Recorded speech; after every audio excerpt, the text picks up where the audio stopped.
Pengangguran adalah salah satu masalah serius yang mengkhawatirkan bagi banyak negara di dunia.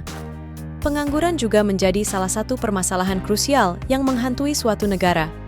Apalagi di tengah fenomena Artificial Intelligence, AI, yang dikabarkan bakal menggeser peran manusia sebagai pekerja. Menyambut tahun 2024, masalah pengangguran masih jadi salah satu PR yang perlu segera dituntaskan. Seiring dengan peningkatan jumlah populasi manusia, angka pengangguran juga semakin tinggi. Hal ini diperparah dengan keterbatasan lapangan pekerjaan. Masalah ini umumnya wajar terjadi di seluruh dunia. Namun, jika tingkat pengangguran di suatu negara tinggi, maka tentunya ini menjadi problema serius, yang menandakan bahwa penyerapan tenaga kerja di negara tersebut tidak maksimal. Selain kesulitan mencari pekerjaan atau terbatasnya jumlah lapangan kerja, terdapat sejumlah faktor penyebab tingginya angka pengangguran di suatu negara, di antaranya adalah diskriminasi, perubahan struktur perekonomian, anjloknya perekonomian negara, pajak penghasilan yang tinggi, hingga rendahnya tingkat pendidikan. Tentu ini menjadi masalah besar bagi suatu negara yang mengalami hal tersebut. Tingkat pengangguran di Spanyol berbeda-beda di berbagai wilayah di negara tersebut, namun cenderung lebih tinggi jika dibandingkan dengan negara-negara Eropa Barat lainnya. Tingkat pengangguran di Spanyol hampir 2 kali lipat rata-rata di Eropa, yang menyentuh angka 11,8%. Spanyol adalah negara dengan tingkat pengangguran tertinggi di UI. Negara ini menderita lebih banyak pengangguran dibandingkan Yunani, 11,1%, Swedia, 7,9%, atau Lituania, 7,5%. Tingkat pengangguran di Spanyol juga lebih buruk dibandingkan negara tetangga, seperti Perancis, 7,1%, dan Portugal, 6,4%.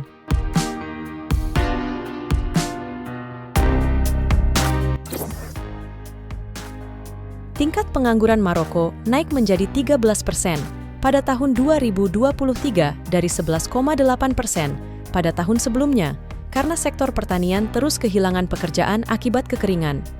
Pada akhir tahun 2023, terdapat 1,58 juta orang yang menganggur di Maroko, dan sektor pertanian telah kehilangan 200.000 pekerjaan setelah tahun kemarau ke-6 berturut-turut.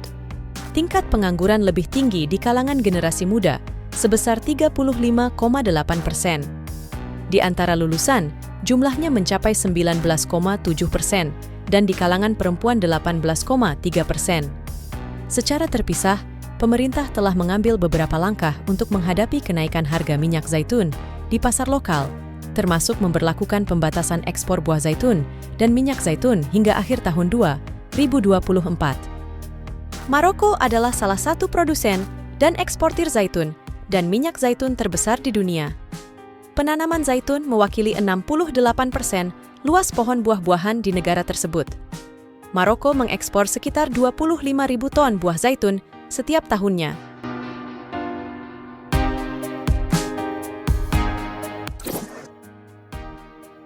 Armenia adalah negara terkurung daratan yang terletak di wilayah Kaukasus Selatan, Eurasia. Negara ini berbatasan dengan Turki di sebelah barat, Georgia di utara, Azerbaijan di timur, serta Iran di selatan. Negara Armenia memiliki tingkat pengangguran 13,5%. Perekonomian terencana Armenia sebagian besar didasarkan pada industri dan perdagangan. Setelah kemerdekaan Armenia, masyarakat terpaksa membangun kembali perekonomian dalam peralihan nasional menuju liberalisme ekonomi. Sementara, sebagian warga yang kehilangan mata pencahariannya memilih beralih ke sektor pertanian. Pemerintah Armenia memprioritaskan pemberantasan korupsi dan penguatan perekonomian. Pemerintah meluncurkan banyak kasus pidana terhadap dugaan korupsi yang dilakukan oleh mantan pejabat tinggi pemerintah dan keluarga mereka, anggota parlemen, mantan presiden, dan dalam beberapa kasus, anggota pengadilan, dalam upaya untuk memberantas korupsi sistemik. Warga termiskin di Armenia terkonsentrasi di sepanjang perbatasan negara, di daerah pegunungan, dan di zona gempa.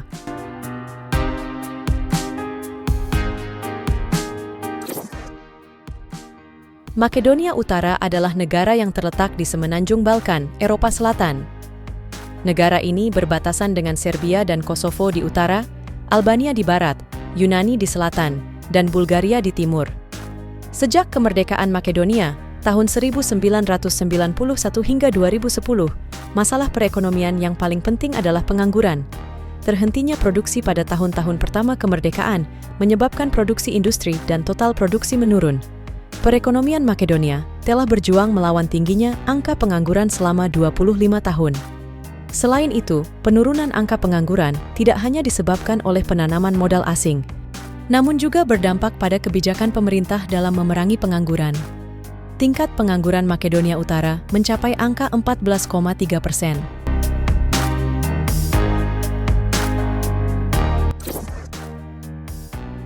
Bosnia dan Herzegovina, juga dikenal sebagai Bosnia, adalah sebuah negara di semenanjung Balkan di selatan Eropa, seluas 51.129 km persegi, dengan jumlah penduduk sekitar 4 juta jiwa. Negara ini didiami oleh 3 kelompok etnik utama, yaitu Bosnia, Serbia, dan Kroasia. Dibatasi oleh Kroasia di utara, barat, dan selatan, Serbia di timur, dan Montenegro di selatan. Bosnia dan Herzegovina adalah sebuah negara yang dikelilingi oleh daratan, kecuali pesisir pantai, Laut Adriatik, yang sepanjang 20 km, yang berpusat di kota Neum. Pedalaman negara ini penuh dengan pegunungan, dan juga sungai yang kebanyakan tidak bisa ditempuh.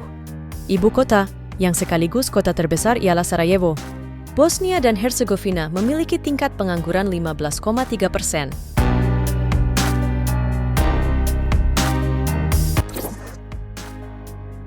Georgia adalah sebuah negara di Asia Barat.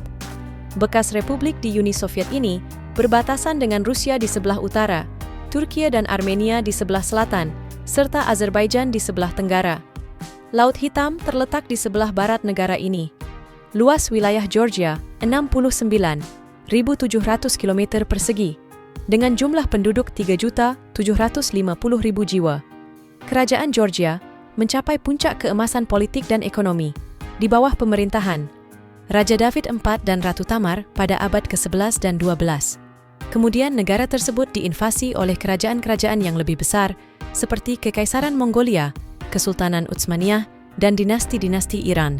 Georgia mendapatkan kemerdekaan dan menjadi republik pertama yang dibentuk di bawah perlindungan Jerman dan Inggris, sebelum akhirnya kembali diinvasi pada tahun 1921 dan bergabung menjadi Uni Soviet sebagai Republik Sosialis Soviet Georgia. Tingkat pengangguran di Georgia turun tipis, menjadi 15,3% pada kuartal keempat tahun 2023, dari 16,1% pada periode yang sama tahun sebelumnya.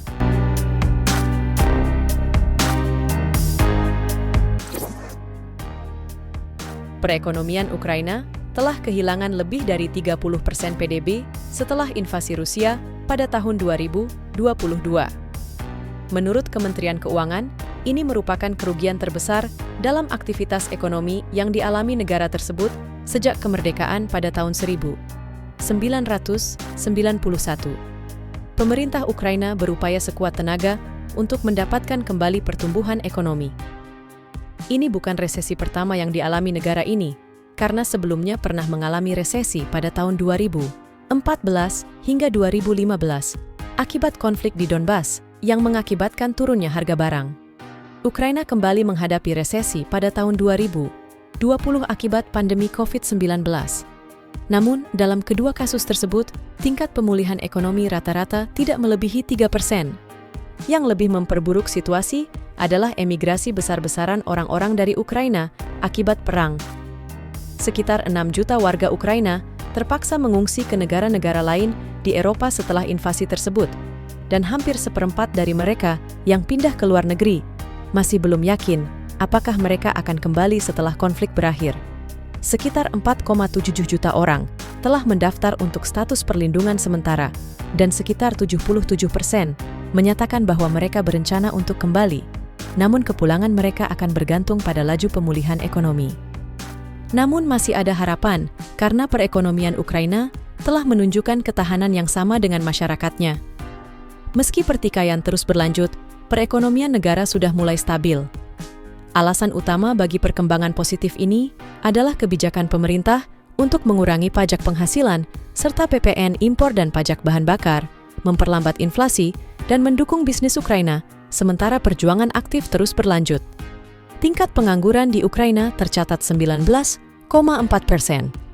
Angka ini naik drastis semenjak invasi Rusia ke Ukraina.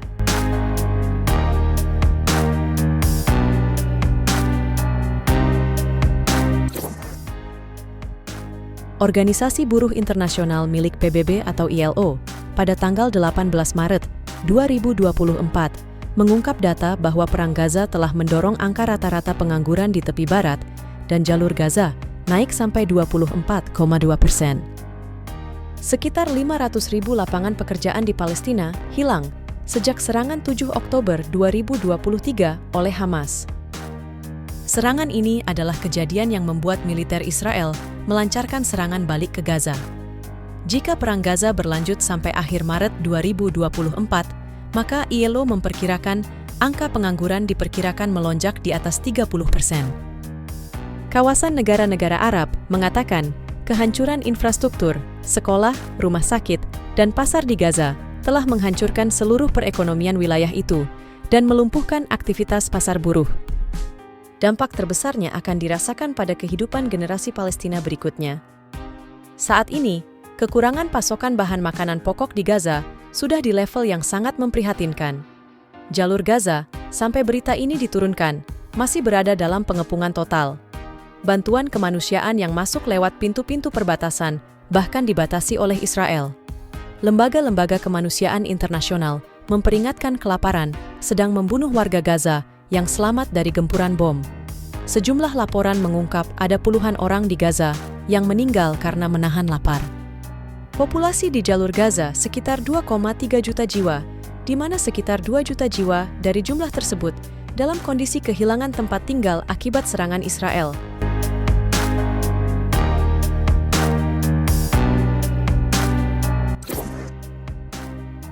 Tingkat pengangguran di Afrika Selatan turun untuk 2 kuartal berturut-turut. Ini merupakan kabar baik bagi perekonomian menjelang pemilu tahun depan. Tingkat pengangguran mencapai 32,6% dari angkatan kerja. Ini turun dibandingkan kuartal sebelumnya. Peningkatan lapangan kerja sebagian besar terkonsentrasi di sektor keuangan dan pertanian serta layanan masyarakat dan sosial. Afrika Selatan, yang dilanda krisis energi berkepanjangan yang menghambat aktivitas ekonomi, akan mengadakan pemilihan umum pada 2024. Kongres Nasional Afrika yang berkuasa sejak 1994 mengalami penurunan dukungan. Ini karena kemiskinan, kesenjangan, dan pengangguran meningkat hampir 3 dekade setelah berakhirnya apartheid. Tingginya tingkat pengangguran telah memicu protes serta sentimen anti-asing.